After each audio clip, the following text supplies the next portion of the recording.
video talking about my experiences as a person who lives with a disability and the characters that sort of have influenced me along the way, because they are very varied and very, different characters, but you may know some of them. To straight off say, I am living with cerebral palsy and epilepsy. I was born with it. I have grown up with it for about 23 years. I have gone through a lot of operations to get my legs to where they are, and I feel like that has to be said, because the way that I've sort of grown up with it and sort of not embraced it, but sort of just accepted that this is a part of who I am, is really important. You really do need to do that, because the more that you deny that this is a part of you, the more that you push it away, the more that you fight it, the worse it's going to become. If you just accept that, yes, you are a person living with a disability, as much as you want to be normal, you can't. It is always going to be a part of you, and you need to just grow up and accept it, because once you accept it, the easier life is going to be for you. I'm sorry, but that's just it. I had surgeries when I was 14, 15, and between those I would read the Vampire Academy series by Rochelle Mead. Frostbite is one of my favourite novels, only because I read it during my third operation afterwards, and it was just what I needed. It was something to take me away from the pain, from everything else, and I really did love that novel. And as soon as I got out of the hospital and I moved up to where I am now, which is Tamworth, I sort of relied more on shows and characters from those shows to get me through it. One of my favourite characters that I first relied on ever was Zuko from The Last Airbender. If you don't know who that is, he's the Crown Prince of the Fire Nation. He has a burn on his eye, and he is basically this sort of anti-hero character, voiced by the lovely Dante Basco, who I met last year. And that character really sort of spoke to me in the way that he had to deal with, a physical trait, which I had to. If you have seen me in real life, you know that I walk a little bit crooked, and you can see that, and you'll instantly recognize that there is something wrong with me. And sort of having that connection, and the way that he's sort of trying to figure out his place in the world by either thinking that if he does something that everyone will love him, like I did many years ago before I realised how oddly stupid that was, or how he's trying to work around this problems that he has.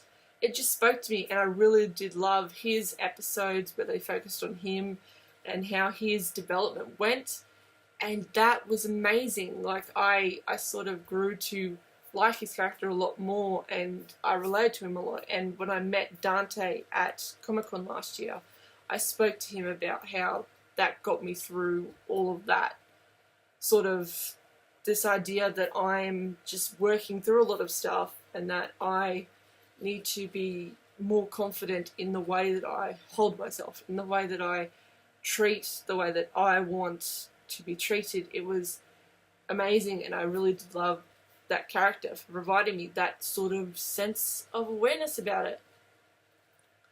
I can relate to him, yelling at the universe, why did this have to happen? Why did this has to be me? Why are you making it so hard for me? And I really did love the way that they handled his character development. Another character that I relied on a lot, or sort of related to a lot, was Edward Elric from Full Metal Alchemist.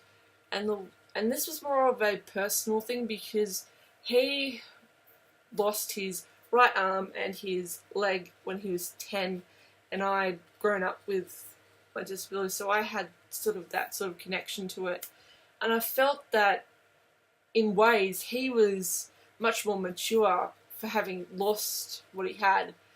And there is one scene where this girl, Rose, wants to resurrect her boyfriend, and Edward, knowing the pain and suffering that this is going to cause, basically rips off his red cloak and says, Rose, look at me, look at what this thing has done to me, and it will do the same to you if you go through with this. And I felt that that was extremely powerful, and I loved that moment that he did that, because it just showed that he's learnt so much from just being the way that he is.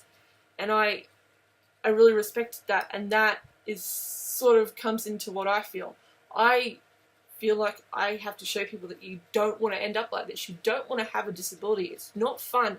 It's not cool. It's not glamorous. It is horrible. You know, you've got doctor's appointments. You've got walking casts. You've got casts on your legs, casts on your arm, taking tablets of a day and night. It is not something that's all very fun. It is a lot of work and a lot of dedication to make yourself being able to present as well as you can. I have to sometimes use a walking stick on like taller or like heels and stuff because I can't get up the normal way, and it's part of what I have to do. But sometimes I have to forego that because there are people out there who will judge you. Why is she so young? Why is she using a walking stick? What's her problem? Why is she not walking like us? And that is something, a way of thinking that I want to change. I want to change the way you see someone and don't think they're weak, because we are stronger, and finding characters that we can look up to and that we can relate to in any type of media is a blessing in disguise. And I really love that comic books and animated shows and just overseas media embraces people with disabilities and makes them such powerful characters.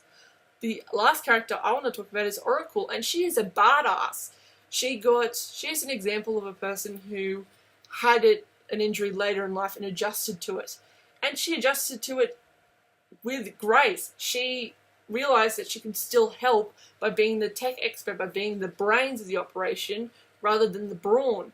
And to make it even better, Nightwing seemed to adjust to it perfectly well, which is a perfect example of when you have this person who goes from being able to disabled. That is a great partner to be able to try and transition with them instead of leaving them out in the cold because they no longer suit your needs.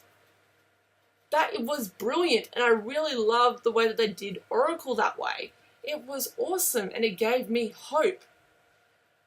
I really do love when I relate to characters like that, and whether you see these traits differently or you don't see them at all, that's alright.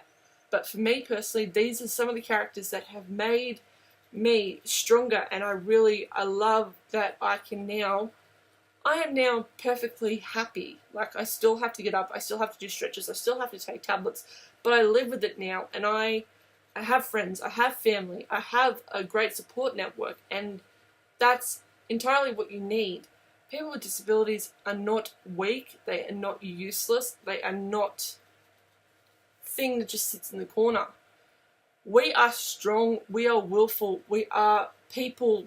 We aren't just disabled people, we're people living with the disabilities. I am more than my disability. I am a good person, and seeing characters who work through that and I can look up to makes life all the better, and I would love to see these characters more in books.